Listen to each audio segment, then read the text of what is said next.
All right, hello and welcome to the Middle East Forum's webinar series, Israel Insider with Mr. Ashley Perry. I'm Stacey Roman and I will be moderating this discussion today. We're pleased to have Mr. Ashley Perry, advisor to the Middle East Forum's Israel office, join us here each Wednesday at 3 p.m. Eastern to update us on all current events in Israel. Mr. Perry will be giving us a briefing on everything Israeli for 10 to 15 minutes and open it up for questions. Should you wish to ask a question, please use the Q&A box located at the bottom of your screen. We'll do our best to get to all questions, but we have many participants on this webinar, so I apologize in advance if we do not get to yours today. And now, with no further ado, I'll turn the discussion over to Mr. Ashley Perry. Thank you very much, Stacey, and good evening from Israel. We're going to start this week with how we've started last couple of weeks and possibly even next week, and talk about the issue of the application of Israeli sovereignty in the West Bank, Judea and Samaria over the Green Line. As we speak, senior American officials, possibly even President Trump himself, but certainly Secretary of State Pompeo, advisor to the President Jared Kushner, Ambassador to Israel David Friedman, and others are meeting to decide what exactly as it's claimed, is going to be their response to Israel's, or at least Prime Minister Netanyahu's, off-stated policy of on July 1st, starting this process of applying Israel's sovereignty to certain parts up to 30%, as in the Peace to Prosperity Trump peace plan. Basically, it's being billed as, you know, what America's response is going to be. But at the end of the day, I think what's quite clear, despite Secretary Pompeo saying even in the last 24 hours, again, it's up to Israel to decide what it's going to do. We're not involved. It's quite clear that it's heavily involved. And Prime Minister Netanyahu probably, and alternate Prime Minister Benny Gantz certainly will not move without an American green light. There are certain camps within the American advisors. The more maximalist approach will certainly be taken by Ambassador Friedman, who is in favor of giving Israel as wide breadth as possible to apply as much sovereignty as it will. There are certain others, some say Secretary Pompeo is more reluctant, let's say more of a minimalist approach, either to sort of try and get them to try and get the Israeli government to back away. Not fully, because I think that's probably too late, but at least to do something far less. And there's going to be a lot of to and fro. There's a sort of game being played here where the American administration, as often happens, throws it back on the Israeli administration throws it back on the Americans, and this is all kind of a game to lay the blame elsewhere. So either way, you get an unhappy audience. Electorates on both sides are looking to this. Again, in America, it's certainly not the issue. It's certainly not one of the greatest issues of this presidential race, but it's certainly an important issue for certain populations. I don't think that should be overstated, because it's, you know, usually elections are about domestic politics, and certainly that's no different with the American presidential election. In Israel, again, as we talked about last week, according to polls, it's certainly not on the top of the average Israeli's mind, but there are certain populations who are very invested in it. Actually, interestingly, the further right you go on the Israeli map, the more they are against this, because they feel that this is a trap. They feel that by applying sovereignty to only certain areas, they can make enclaves, settlement enclaves, and they believe that this will come with a quid pro quo of recognizing a Palestinian state, which is something the far right in Israel certainly can't countenance at this point. So sort of, let's say, from the moderate right onwards up to the far right, there are those who certainly welcome this, or at least will not resist it in any way. But I think it's a policy which obviously has legs.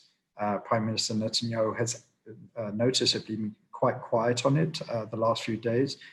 There were a few weeks where he would bring it up in any opportunity, and at this point in time it's very rare, perhaps because some of the details haven't been worked out. Foreign Minister Gabi Ashkenazi, who is the number 2 of Benny Gantz in the Blue and White Party and a significant figure, who is known to be very reluctant about this move,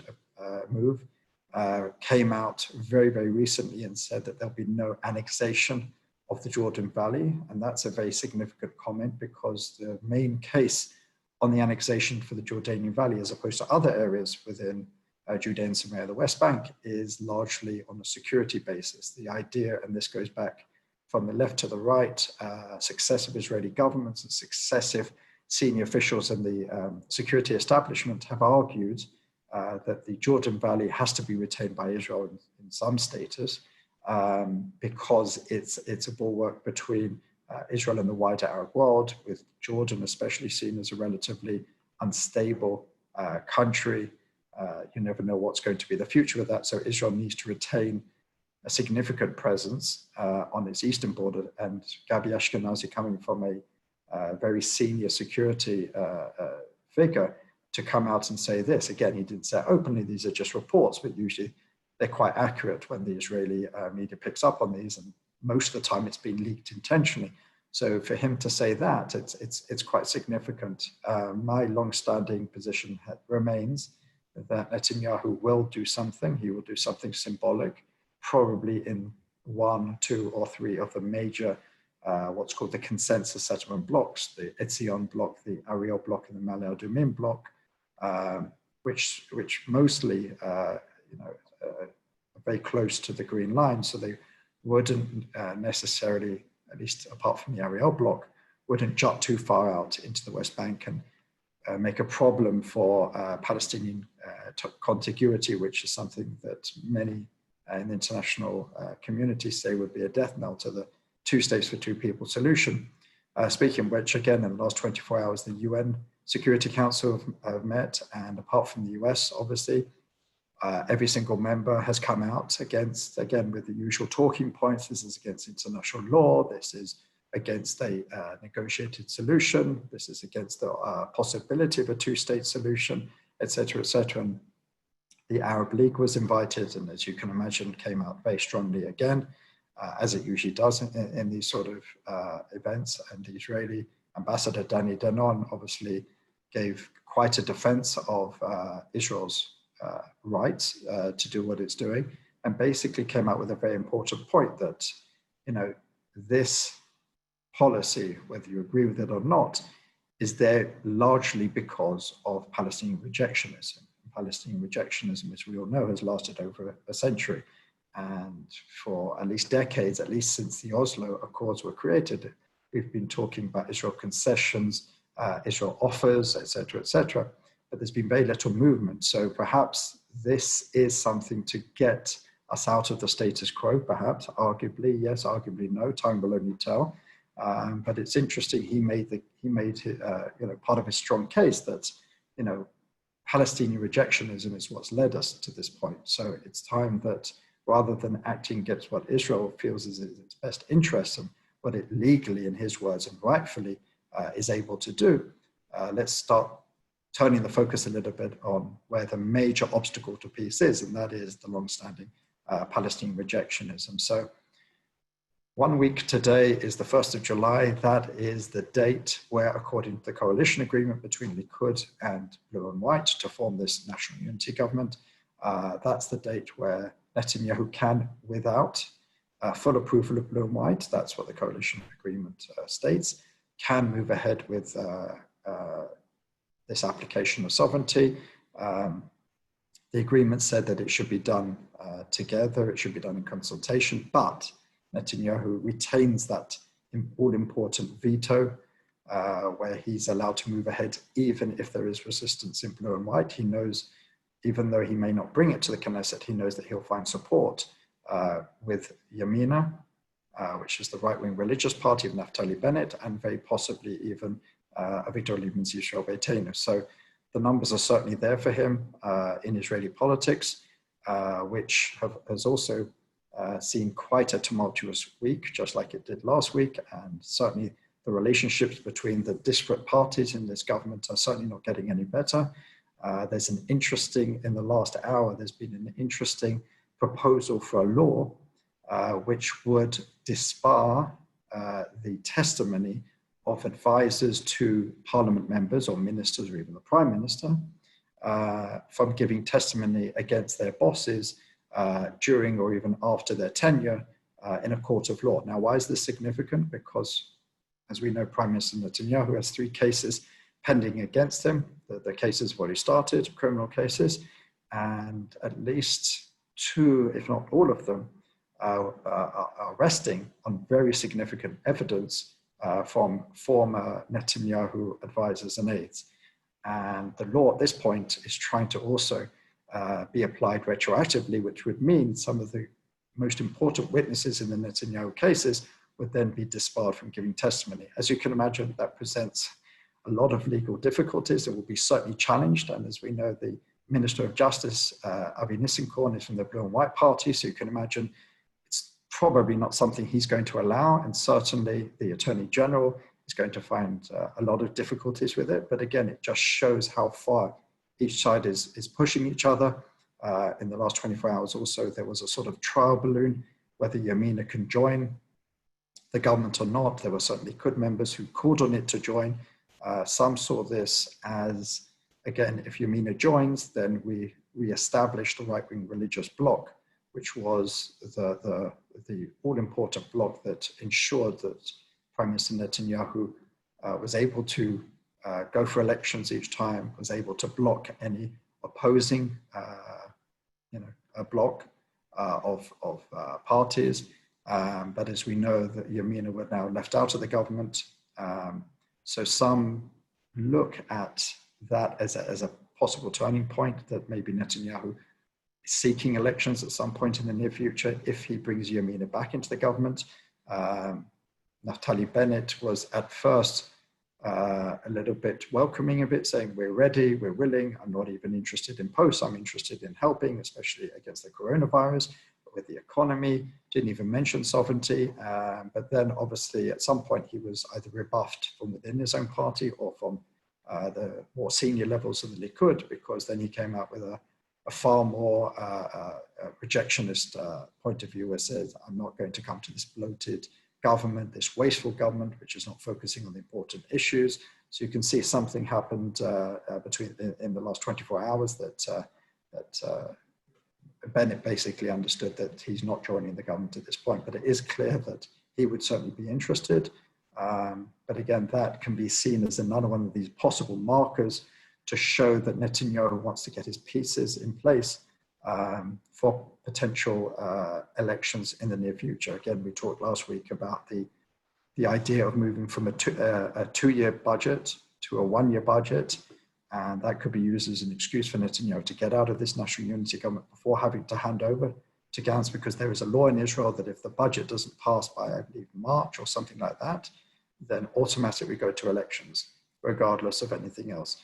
So there are certain markers which political commentators are looking at to see whether Prime Minister Netanyahu is seeking early elections. His polls ratings are still high, but what we do know is that the unemployment stipends and certain other stipends that were given out due to the coronavirus pandemic are starting to end this month. So some of the economic effects will only start to be felt by the hundreds of thousands, if not over 1 million, Israelis who are currently unemployed or on furlough. So, as I've suggested before, I think Netanyahu will understand that anything can happen in 100 days of calling elections, and I think he realizes that this is not the right time. But you never know. There's a lot of animosity, or at least a certain level of uncertainty between the parties. We see this daily sniping, we see daily actions to try and catch out the other. This week there was certainly a lot of controversy over the proposal, which was actually accepted in the end, that Netanyahu should get 1 million shekels in backdated taxes, which was considered very controversial, or something that we could hope to slip in to the Finance Committee in the Knesset, which basically discussed the budget for this office, this brand new office of alternate prime minister, and all the conditions, economic and otherwise, that will be given. And suddenly at the last minute, some of the journalists noticed there was a line about providing Netanyahu with back taxes some things which he never requested in the last 10 years. And it actually even went back to 2009 when he first became prime minister. So you can imagine that whatever the rights and wrongs of it, you can imagine the optics of during a significantly difficult economic time for a prime minister to ask $1 million shekels from the Israeli public purse to fund his expenses, whether it's at his home in Caesarea, or whether it's part of it is because he's taxed on an expensive car because he's been told to have an expensive car, an armored vehicle, and he's now asking to only be taxed at a normal minister's level car. It's a bit of a complicated issue, and that he could try to explain it away and say, well, you know, he's forced, this car is forced on him, and, you know, every other prime minister had it, and they actually interviewed every former prime minister who's still alive, and they said that that's not true. Anyway, so it was a bit of a difficult explanation there, but it just shows the sort of back and forth and the sniping between the two major parties in this coalition, and it's certainly not an easy marriage, and it could unravel. Certainly one misstep could see it unravel, but at the moment I think it's still at the highest levels between Gantz and Netanyahu in the best interests of both of them to maintain it for now. With that, I'm happy to answer any questions. All right, thank you so much. So the first question is the Associated Press says that most of the world is opposed to Israel extending sovereignty. The Arabs threaten violence. The UN insists that it violates international law. How does Israel plan on countering this torrent of opposition and hostility? I think it's not unexpected. It's been a long-standing position by the vast majority of nations that Israel's mere presence over the Green Line in the West Bank, Judea and Samaria is already a violation of international law, but it's been accepted that for now, until there's final status negotiations, and certainly since the Oslo Accords, that Israel's presence is tolerated. But what it's going to do by applying sovereignty is seen by most of the world, I would say, much of the world, as something else, as creating facts on the ground, as taking unilateral steps, as being something very much out of sync with the spirit of the Oslo Accords and the concept of a two-state solution. So I think that's probably where it is. The Cypriot Prime Minister and the Israeli Prime Minister had a discussion this week. He was supposed to come in, but because of the rise in coronavirus cases in Israel, he cancelled it. But something that was very interesting that supposedly or reportedly Prime Minister Netanyahu is trying to use some of his better relationships in Europe, especially with the Greeks, with the Hungarians, with the Cypriots, to try and at least block some of the more severe steps that some of the more extreme nations like Ireland, like Spain, who are more hostile to Israel, are certainly going to be pushing for. So there's this sort of, again, not really a game, but there's this diplomatic sort of stance where, you know, Israel will try and water down any response by the international community as much as possible through some of its major friends in the different arenas. But I don't think there's too much surprise at the highest levels of Israel to the opposition. The question is not necessarily before, because at this point it's all about trying to pressure Israel.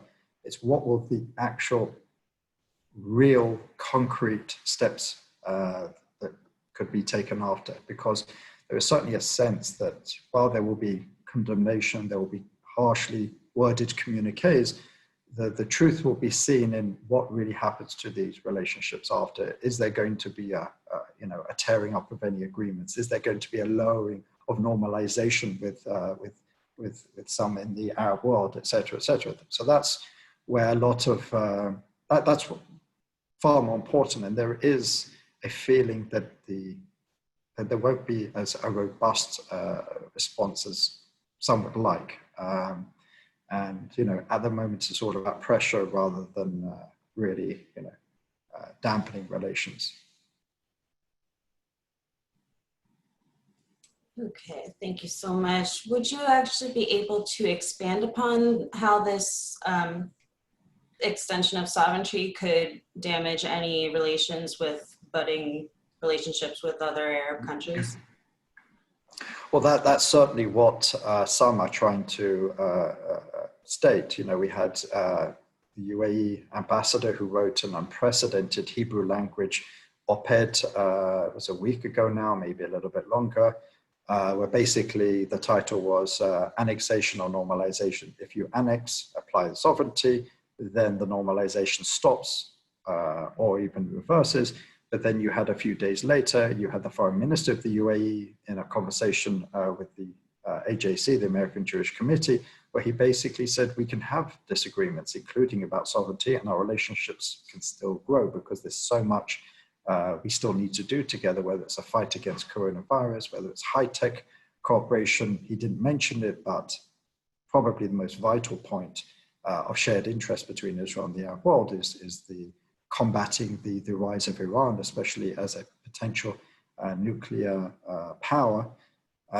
So my feeling is that these things don't change. You know, the normalization was not because they were suddenly Zionists, because they suddenly became lovers of Israel, but because of shared interests. And these shared interests, whether they're Iran or combating the rise of extremist groups like ISIS, remain.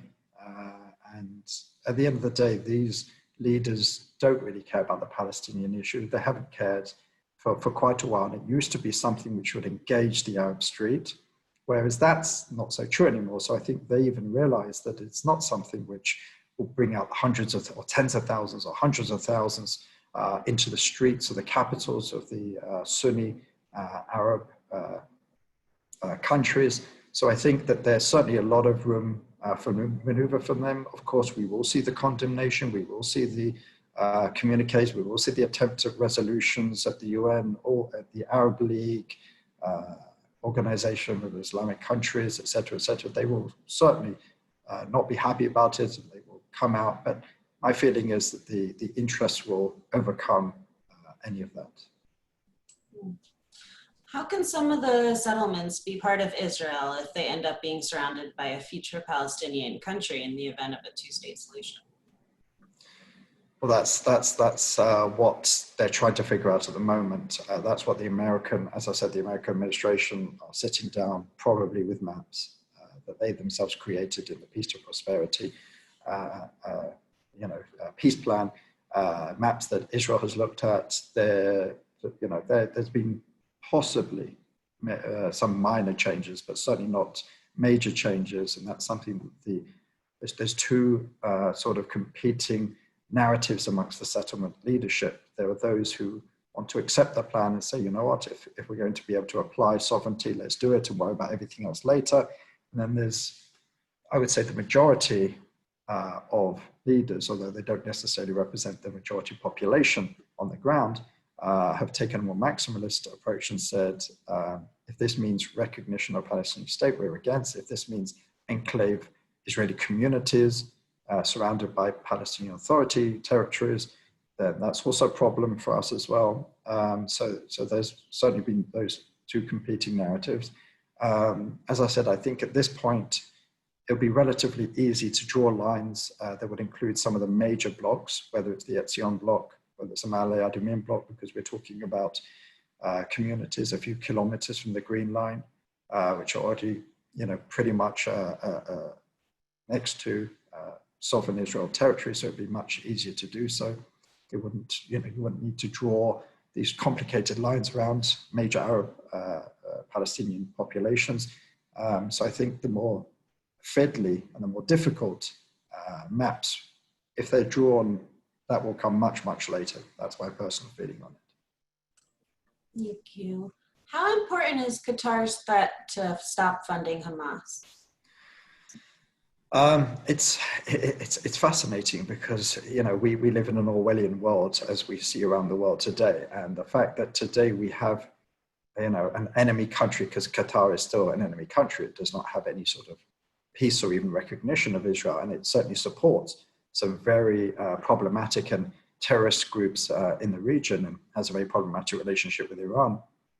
But they've basically been delivering millions, tens of millions of dollars, sometimes literally in suitcases, cash in suitcases, to the Gaza, which is Hamas-controlled territory. And we know that barely 20-25% actually goes to the population, and the other 75% suddenly disappears. And we know pretty much where it ends up, and it ends up into the hands of Hamas. So some people have called this protection money that Israel allows in to make sure that Hamas get what they want, and then they won't be shooting rockets at Israel. Sometimes when Hamas shoots rockets in Israel, it's to get their attention and to ask Israel in so many words to give them what they want. And it's usually cash, control, to ensure, shore up their regime, et cetera, et cetera. So the fact that Qatar is threatening, I should say, not to give money to Hamas to stop this application of sovereignty is a really bizarre place for us to be. But it really shows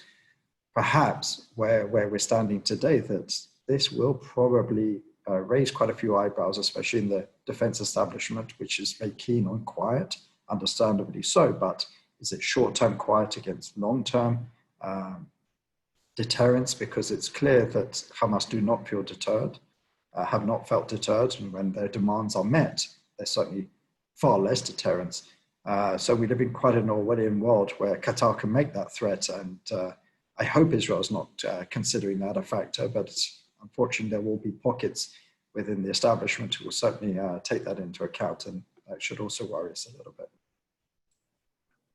Thanks. We're going to move on to a new topic. Do you think the coalition government will fall apart in the next short while?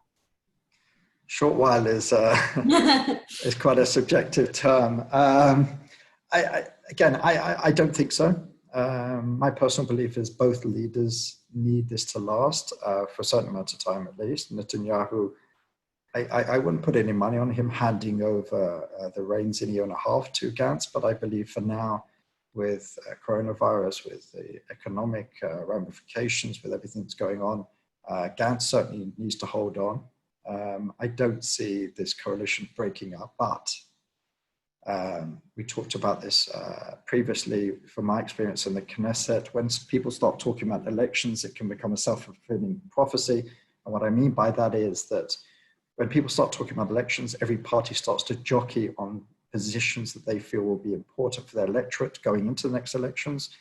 And if they feel that there's movement towards elections, so then they start threatening to pull out of the government or threatening maximalist positions so they can show why their voter base should then stick with them in the next election. So sometimes we've gone to elections just because of this, just really because everyone believes that there's elections in the air. So everyone really starts taking maximalist positions and starts speaking to their base ahead of this elections. So that's, I've seen that in the past, and that's certainly possible. But I think at the top levels, despite the disagreements, I don't think that there's an interest in breaking this up quite yet. Thank you. And the last question for the afternoon for us. What measures is the government taking to control the spread of COVID-19 now that it's spiking upwards again? Well, the messages have been a little bit messy of late, whether we're going to go into some sort of lockdown. The threat, I think, needs to remain, but I don't think it's really a strong threat, because I think most people know that economically, not just Israel, most countries wouldn't be able to cope with another large-scale lockdown. So the Minister of Health, Yuli Edelstein, his new Director General, have both said that we're not interested in lockdown. We don't think it's necessary. What they have started to do in the last couple of days is have regional lockdowns of either towns, cities, or neighborhoods within cities where there's been a very strong rise in coronavirus cases. What has happened in the last week is, one of the major spreads, I know it's a controversial issue in the US, but here it's less controversial, but one of the considered the greatest spread is not wearing a mask. And in Israel, up until recently, it wasn't really enforced. And if you were to get a fine, it would be 200 shekels, which is, let me do the maths, about $60, I think, something like that. So now they've raised it to 500 shekels, which is far more significant. And you can see, and I certainly saw, I was in Tel Aviv today, I was in Jerusalem today, and I saw a lot more people wearing masks. I think it's important that threat is there, because that is what will stop the spread. But a lot of the spread is in schools amongst younger populations. At the end of the day, it's not really bringing up the numbers of people who need to be on breathing machines. It's not bringing up the number of cases significantly of people who are seriously ill. We haven't seen any deaths in a few days. So the idea, like everywhere in the world, because you simply can't stop people dying from this because we don't have a vaccine or a significantly preventative drug at this point. The idea is to flatten the curve, to make sure that the hospitals are not, overrun. And certainly that's not the case, even though the numbers, about a month ago, we were in almost single-digit numbers for daily new cases. Now we're up to 300, 400 cases a day. So there's a certain amount of worry and concern. But again, the significant numbers, which are those who require hospitalization or to be on a respirator, are very, very minor at this point. So I think that the government looks at that and thinks we're not going to harm the economy because our hospitals our health system can deal with this. So they are taking measures to try and stop us from getting there. Today there was a briefing by senior health officials that say we could be by next week into 1,000 a day. Certainly that would be a little bit different. But a lot of this is just, I think, intelligently so, to try and instill some sort of fear into the population, to try and stick to the requirements, which are, in Israel, I think it was Netanyahu has a very nice acronym for washing hands, social distancing, and wearing a mask. If we do those three things, that numbers should go down, especially as schools have started to break up at this point. The older grades have already finished, and that was, schools are one of the main sources of the spread during this new wave. So as soon as schools are more significantly broken up, I'm sure that will have some effect on the numbers. But nothing else really has been repealed at this point. Israeli society pretty much is open. The buses are open, the trains were open this week. So, the numbers are worrying, but they're not taking significant steps at this point. Thank you. We have unfortunately come to the end of our webinar today. We have so many questions coming in, so tune in next week to ask those. Thank you again, Mr. Perry, for joining us and taking the time to update us this week. And on Friday, we will be having a webinar at 1 p.m. Eastern with Wolfgang G. Schranitz discussing Grand Mufti al-Hassani's influence abiding impact. Thank you all again for joining us, and I hope you have a wonderful day.